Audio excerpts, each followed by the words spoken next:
Assalamualaikum warahmatullahi wabarakatuh. Apa kabar semua adik-adik?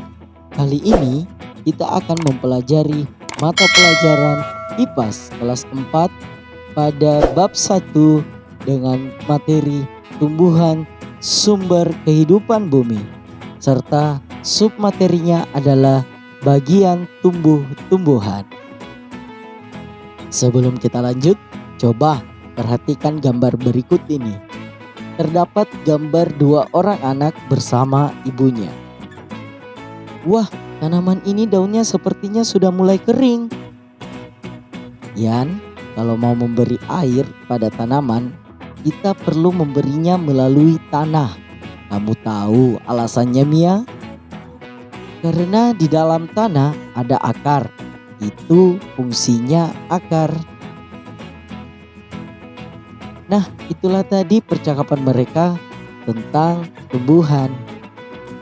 Seperti manusia yang mempunyai tangan dan kaki, tumbuhan juga memiliki anggota tubuhnya. Setiap anggota tubuh memiliki fungsi masing-masing yang bertujuan untuk memenuhi kebutuhan tumbuhan untuk bertahan hidup. Seperti akar yang berfungsi untuk menyerap air dari tanah.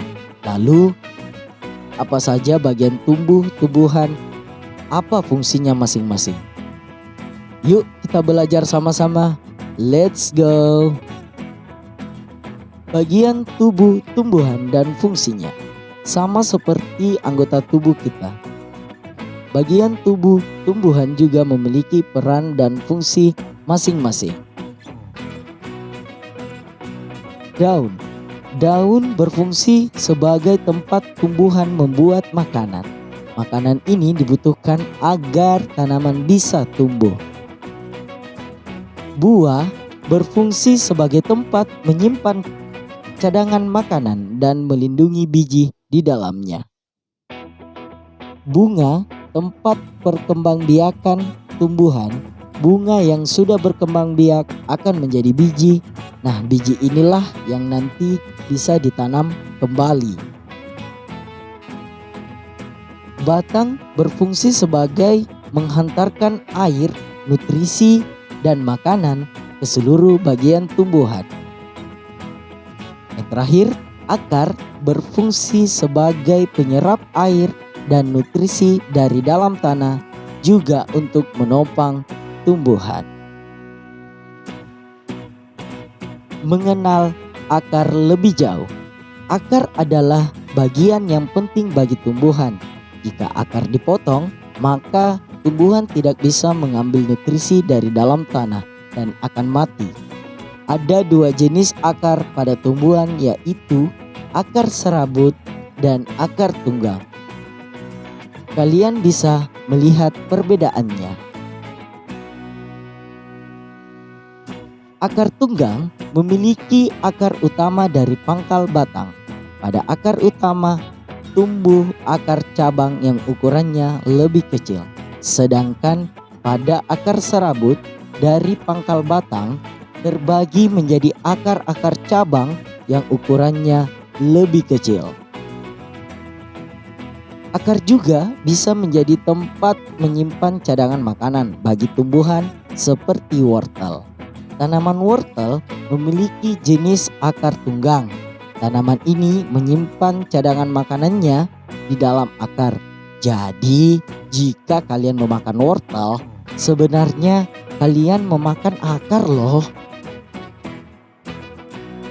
Lalu, bagaimana jika cadangan makanan disimpan di akar serabut? Jadinya akan seperti tanaman singkong. Bisakah kalian melihat perbedaan dengan wortel? Seperti akar cabang pada akar serabut akan tumbuh besar menjadi singkong. Wortel dan singkong adalah contoh umbi akar. Cadangan makanan yang tersimpan dan membesar ini bisa kita sebut sebagai umbi. Wortel dan singkong adalah umbi akar. Kentang dan ubi adalah contoh umbi batang. Jika di sekitar kalian ada tanaman ini, cobalah amati agar lebih jelas. Apa yang sudah aku pelajari? 1. Tumbuhan mempunyai bagian tubuh yang berfungsi sebagai pembantu pertumbuhan, melindungi diri, dan berkembang biak. Umumnya, 2. Umumnya hampir semua tumbuhan memiliki A. Akar untuk menyerap air dari dalam tanah dan menahan tumbuhan tertanam kuat di tanah. D. Batang untuk menyalurkan air dan makanan ke seluruh bagian tubuh tumbuhan. Batang juga membuat tumbuhan dapat berdiri kokoh.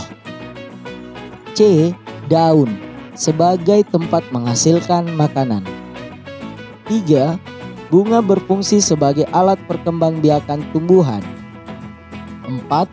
Buah merupakan hasil perkembangbiakan tumbuhan. Pada buah terdapat biji yang diselimuti daging. Oke adik-adik sekalian, sekian dulu video pembelajaran pada kali ini. Jangan lupa like, comment, and subscribe di channel YouTube Guru SD. Dan jangan lupa nyalakan loncengnya supaya kalian dapat update video-video pembelajaran di channel ini. Oke, see you next video. Assalamualaikum warahmatullahi wabarakatuh.